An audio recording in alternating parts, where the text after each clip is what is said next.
বন্ধুরা, মনের মানুষ চ্যানেলের পক্ষ থেকে আমি মাফি। আমাদের চ্যানেলে নতুন নতুন গল্প শুনতে হলে আমাদের চ্যানেলটি সাবস্ক্রাইব করে সাথেই থাকুন। আর লাইক, কমেন্ট ও শেয়ার করতে মোটেও ভুলবেন না কিন্তু। ধন্যবাদ সবাইকে। প্রিয় ইমতিয়াজ, তোমাকে ভালোবেসেছিলাম অনেক বেশি। জীবনের কাছে বারবার আমি পরাজিত হয়েছি। এটাই আমার প্রগাঢ় জীবন বাস্তবতা। আজকে আবারও পরাজিত হতে চলেছি। জানি আমি মারা গেলে কারোর কিছু যায় আসে না। আমি আমার নিজের জীবনটা নিজের হাতে শেষ করে দিলাম। তোমাকে ভালোবাসাটা আমার জীবনের সবচাইতে বড় ভুল ছিল। সেই ভুলের মাসুল দিতে আরেকটা ভুল করতে চলেছি। আমার ছবি, ভিডিও তোমার কাছে আছে। সেটা ব্ল্যাকমেল করে তুমি এখন আমার সাথে পাশবিক নির্যাতন চালাচ্ছ। একদিকে নিজের সম্মান, অন্যদিকে মানসিক অত্যাচার। দুই আমি নিতে পারলাম না। তুমি এভাবে আমার বিশ্বাসে হার মানাবে সেটাও স্বপ্নেও কল্পনা করিনি। তারপর গত পরশু যখন তুমি আমাকে তোমার বাসায় ডাকলে, নিরুপায় হই। সমভ্রম ভয়ে আমি তোমার বাসায় যাই। তারপর তুমি তোমার বন্ধুদের নিয়ে আমার সাথে। এরপর আর বাঁচার ইচ্ছা মরে গিয়েছে চিরতরে। আর যদি বেঁচেও যাই তাহলে এই বাচ্চাটা হবে মরা মুখ নিয়ে বাঁচা। এই বাচ্চাটা আমি বাঁচতে চাই না। আমার মা বাবার স্বপ্ন পূরণ করতে পারলাম না নিজের স্বপ্নের সমান বড় হতে। একবার একটা বিয়ে আমার স্বপ্ন ভেঙেছিল। অনেক কষ্টে সেই স্বপ্ন আবার করেছিলাম। তুমি সেই স্বপ্নটাকে আবার মাটিতে মিশিয়ে দিলে। তুমি আমার স্বপ্ন দেখতে এখন মানা, নিজেকে ধ্বংস করা এখন অনিবার্য। নিজের জীবনে আমি খেলা করতে চাইনি, তবে এখন এই খেলা করাটা আমার অনস্বীকার্য। আত্মহত্যার পথটাকে বেছে নিলাম নিজের মুক্তি হিসাবে। এর দায় আর কারোর না। আমার মৃত্যুর জন্য আমি নিজেই দায়ী। পৃথিবীর মিথ্যুক প্রেমিকদের আমি ক্ষমা করতে পারলাম না। মিথ্যুকরা মিথ্যার অপবাদ দিয়েও আজীবন ভালো থাকুক। ইতি নুসরাত, যে তার ভালোবাসার কাছে বিক্রি হয়েছে। পুলিশ সেই সুইসাইড নোট দেখে নিশ্চিত হয়েছে যে এইটা একটা সুইসাইড, এবং পুলিশ নুসরাতকে যে বাসায় থাকতো সেখানে জিজ্ঞেস করেছে ইমতিয়াজকে। তারা কোনো জুতসই জবাব দিতে পারেনি। উপরন্তু তারা কিছুটা ঘটনা ধামাচাপা দেওয়ার চেষ্টা করেছেন বলে পুলিশের ধারণা। এই ঘটনার পর থেকে নুসরাতের মোবাইল লাপাত্তা। সিম কার্ডের লোকেশনও খুঁজেও পাওয়া যাচ্ছে না। ঘটনাটা তদন্তের সাথে পুলিশ ইমতিয়াজ নামের সেই ব্যক্তিকে খুঁজে বেড়াচ্ছে। তবে ইমতিয়াজ নামের সাথে নুসরাতের এই ঘটনার কোনো মিল পুলিশ খুঁজে পাচ্ছে না। এছাড়া এই ঘটনার পর থেকে নুসরাতের পরিবার বা নুসরাত যেই বাসায় থাকতো সেখানকার কেউ থানায় মামলা দায়ের করেননি। পুলিশ নিজে বাদী হয়ে এই ঘটনার তদন্তের জন্য একটা মামলা দায়ের করেছে।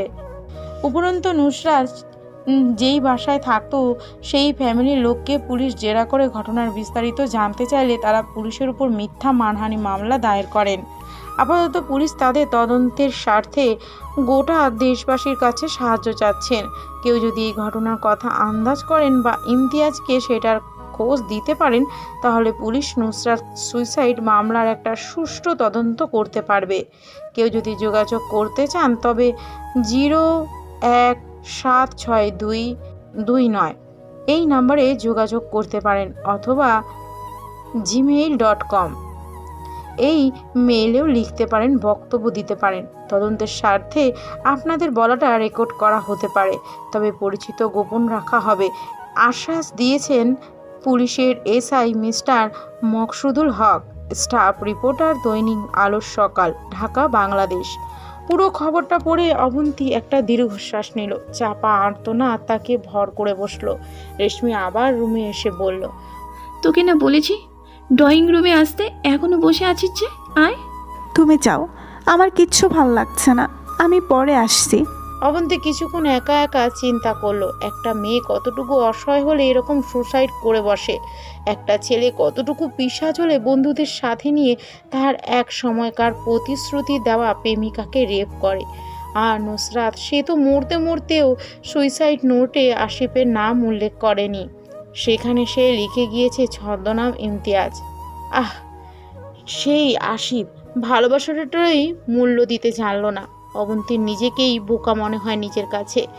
সে এতদিন এই মানুষটার জন্য চোখ জলে ভাসিয়েছিল, যে মানুষটা শুধু নারী শরীর ভালোবেসেছিল। আসলে সে ভালোবাসা পাওয়ার যোগ্য না। চাপা আর্তনাদ আর পাপবোধ এই কয়েকদিন অবন্তীকে ভেতর থেকে নিঃশেষ করেছিল। এখন সে আর্তনাদ আর নেই। অজান্তেই অবন্তী প্রতিবাদ পোষণ করলো নিজের মধ্যে। চিন্তা করলো সব পুলিশকে জানিয়ে দেবে, যে করে হোক সে কিছু একটা করবে। অন্তত নুসরাতের জন্য অবন্তীকে কিছু একটা করতে হবে। নুসরাত যে সুইসাইড করলো এটা তার নিজের দোষে না। অবন্তী এটাকে সুইসাইড বলতে নারাজ। এটা একটা মার্ডার কেস। আসিফ নুসরাতকে মনের দিক থেকে শেষ করে ফেলেছে। সম্ভ্রব্য হারিয়ে নুসরাত বেঁচে থাকার অবলম্বন হারিয়েছে। সন্ধ্যার কিছুক্ষণ আগেই গাড়ি চলে আসলো অবন্তীর বাবার বাসা থেকে তার শ্বশুরের বাসা খুব বেশি দূরে নয়। শহরে জ্যামে বসা না পড়লে মোটে গাড়িতে করে মিনিট 15 পথ। অবন্তী যাবার আগে তার ব্যাগে করে সেই পেপারটা নিয়ে আসলো। রেশমি বারবার বলে দিল কোনোভাবেই যেন তার আগের প্রেমের কথা শ্বশুরবাড়িতে কেউ না জানতে পারে। এখন এভাবেই নিজের মধ্যে থাকলে চলবে না, শ্বশুরবাড়িতে সবার মন জয় করে নিতে হবে। অবন্তী শুধু মাথা নাড়িয়ে হ্যাঁ সুযোগ জবাব দিল। অবন্তীর মাথা শুধু নুসরাতকে ন্যায় বিচার পাওয়ানোর চিন্তা চলছে। কিভাবে নুসরাতের এই হত্যাকাণ্ডের বিচার হয় সেটাই সে চায়। একটা পরিকল্পিত হত্যাকাণ্ডকে অবন্তী সুইসাইড অপবাদ দিতে আজীবনের জন্য কলঙ্ক বানাতে চায় না। যদিও নুসরাত সুইসাইড করেছে, তবে এর দায় নুসরাতের না, এর দায় শুধুমাত্র আসিফের। রাতে খাওয়া দাওয়া শেষে অবন্তী তার রুমে আসলো। রুমের আগে থেকেই রাফি বসা ছিল। সে তার আমেরিকার ফ্রেন্ডদের সাথে স্কাইপে কথা বলছিল। তারপর অবন্তী রুমে আসতেই ল্যাপটপের স্ক্রিনে অবন্তীর দিকে ঘুরিয়ে ফ্রেন্ডদের বলল, She is my wife. রাফির ফ্রেন্ডরা বলল, Wow, can you call him Bhaivi? Rafi হাসলো। তারপর বলল, Yeah, sure. রাফির আমেরিকান ফ্রেন্ডের মুখে ভাবি উচ্চারণ অনেকটা ভাইবির মতো শোনালো। এটা শুনেই অবন্তী কি হাসি। বিয়ের পর এটা অবন্তীর প্রথম হাসি ছিল। তারপর রাফি কল কেটে দিল। অবন্তীকে তার পাশে ডাকলো। অবন্তী রাফির পাশে গিয়ে বসলো। সে প্রথম তাদের একসাথে বসে কথা বলা হলো বেশ কিছুক্ষণ। অবন্তীর কাছে রাফিকে ভালো লাগতে শুরু হলো। অবন্তী মনে হলো রাফি তাকে বুঝতে পারবে, আর নিজের প্রথম জীবনের কথা রাফির কাছে লুকানো ঠিক হবে না। অবন্তীর মাথায় সেটা করে নিল রাফিকে কিভাবে সব বলবে।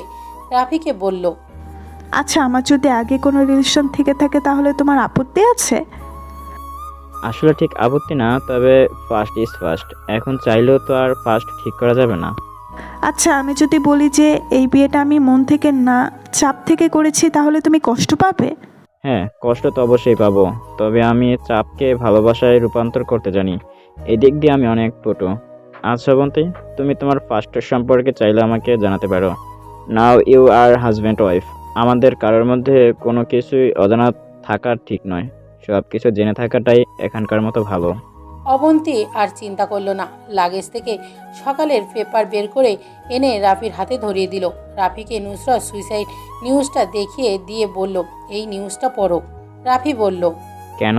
এই সুইসাইড নিউজে তোমার কি লুকানো? আমার পাস্ট। ফার্স্ট, তাও আবার সুইসাইড? আমি কিছু বুঝতে পারছি না বন্তি, তুমি কি বোঝাতে চাইছো? তুমি পড়ো, আমি তারপর সব বলছি।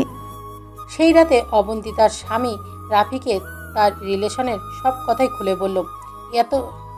এত বলল এই বিয়েতে সে আগেই রাজি ছিল না, কিন্তু যখন জানতে পারল আসিফ অবন্তী এবং নুসরত দুজনের সাথে রিলেশন কন্টিনিউ করে যাচ্ছে এবং দুইটাই এক প্রকারের ধোঁকা, তখনই অবন্তী রিলেশন থেকে ব্যাক করে।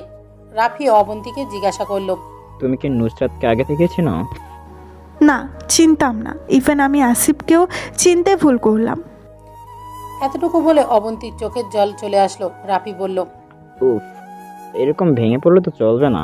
এখন তোমার লাইফে আমি আছি। সব অপাপড়িকে পাপড়িতে বদলে দেব। কোনো অভিযোগের জায়গা রাখবো না আমি অবন্তী। তবে আমি চাই নুসরাতের সুইসাইডের একটা বিচার হোক। কেউ জানুক আর না জানুক, আসিফের শাস্তি হোক।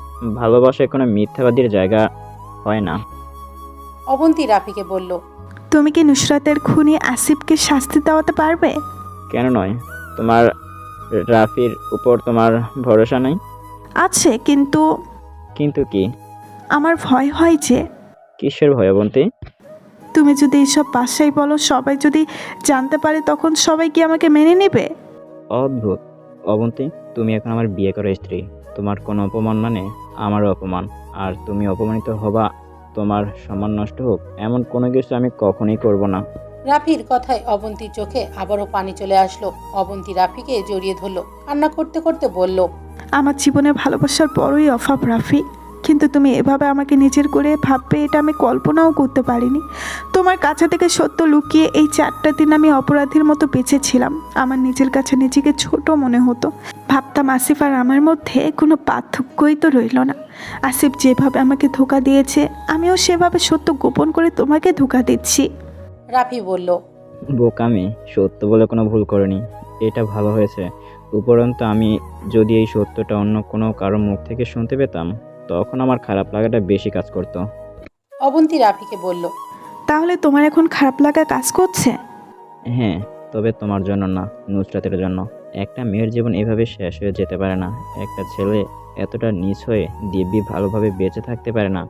এই বেঁচে থাকাটা অন্যায় হবে, আর অন্যায় আমি হতে দিব না কখনোই।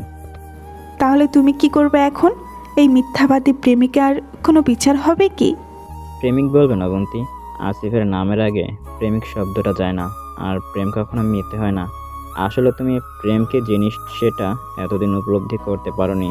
প্রেমকে উপলব্ধির আগে তুমি প্রতারণার প্রেমে ফেসেছো।